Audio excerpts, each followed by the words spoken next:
Bonjour à tous, ravi de vous retrouver dans votre nouveau Maurienne Zap. Allez, sans plus attendre le sommaire de cette nouvelle émission. Direction le musée L'Arche Doé à Ossois pour le spectacle des mots et des notes.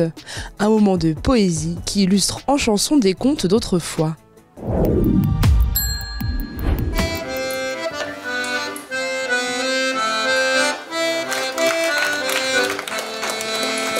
Sortie en famille ce soir.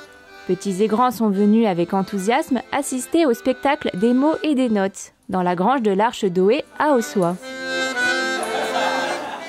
Comme l'indique le spectacle, il va y avoir des mots, il va y avoir des notes. Les mots vont raconter des histoires et les notes vont éclairer les histoires, ouvrir la fenêtre un peu plus grand et apporter une part de rêve supplémentaire.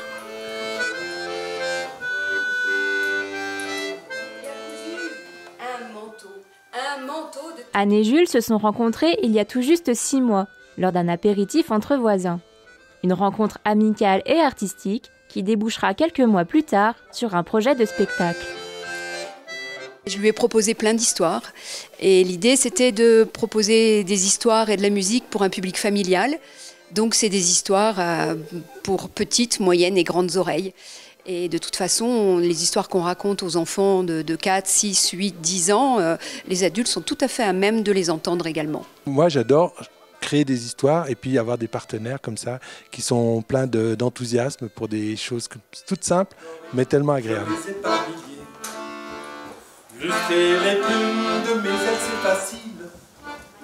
J'ai écouté toutes ces belles histoires. Et ensuite, tout simplement, j'ai créé des thèmes musicaux autour de ces histoires et puis aussi écrit des petites chansons de présentation d'un conte ou d'un autre conte. Donc c'est ce côté un petit peu kaléidoscope qu'on a trouvé sympathique de tourner autour de cette idée de grandir ensemble à travers des contes. Un proverbe africain qui dit que les contes sont faits pour endormir les enfants et réveiller les grands. Donc, comme le spectacle est à 18h, les enfants ne vont pas tout à fait s'endormir, mais une chose est certaine, c'est que les grands vont se réveiller. Et parce que les histoires sont faites pour les grands, pour les petits, et pour être sûr qu'on ait envie d'aller jusqu'au lendemain. Un spectacle aux multiples histoires, bourré de tendresse et de poésie, le duo des mots et des notes n'en a pas fini d'enchanter son public.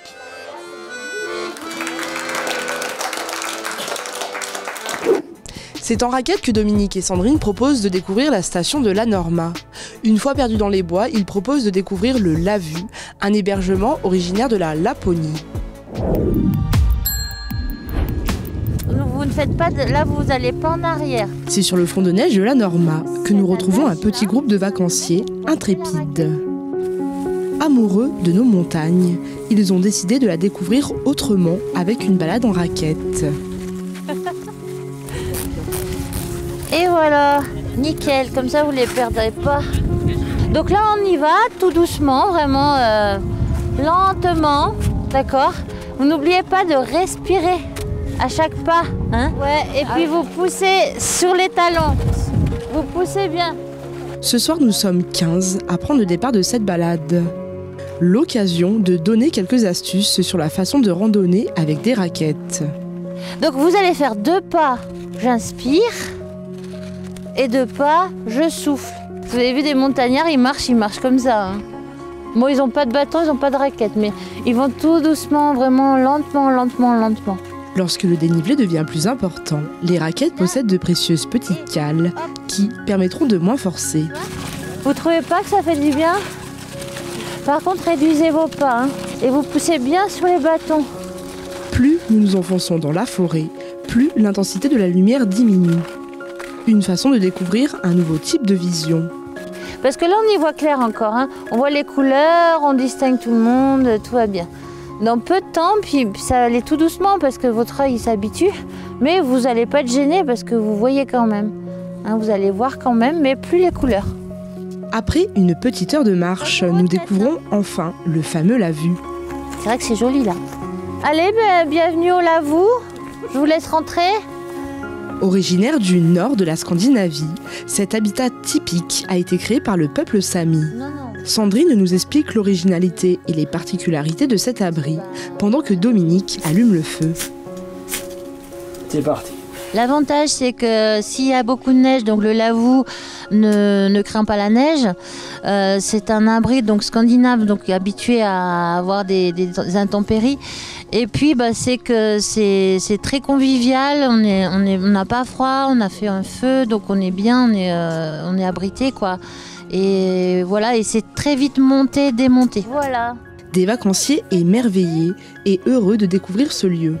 Ça se passe super bien, mais nous, on s'est laissé embarquer dans cette aventure grâce à Émilie. C'est elle qui a tout organisé pour la tribu que nous sommes, c'est-à-dire 10 personnes. Et on est franchement ravis d'avoir fait cette sortie. Et hier, on a fait aussi une sortie avec Dominique. Alors là, il nous a épuisés. Dans la poudreuse, jusqu'aux genoux, on n'en pouvait plus. Et on avait vraiment peur que ce soir, ça recommence. Mais ce soir, c'est super, en fait. Ce soir ça se passe super bien, l'activité elle est très très sympa, c'était la surprise d'arriver au lavou comme ça et avoir l'apéro, c'est vraiment sympa. Une ambiance chaleureuse et intimiste envahit alors ce foyer, perdu au milieu de la forêt. Tenter l'expérience, c'est très sympa de venir marcher la nuit, puis là on avait de la neige, c'était fabuleux. Une soirée qui se termine par un savoureux apéro au coin du feu avec les produits locaux de la vallée. Santé à la vôtre.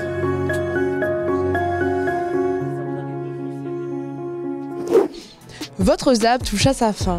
Merci d'être toujours aussi nombreux à nous suivre. Retrouvez l'intégralité des reportages sur les réseaux sociaux et sur les box.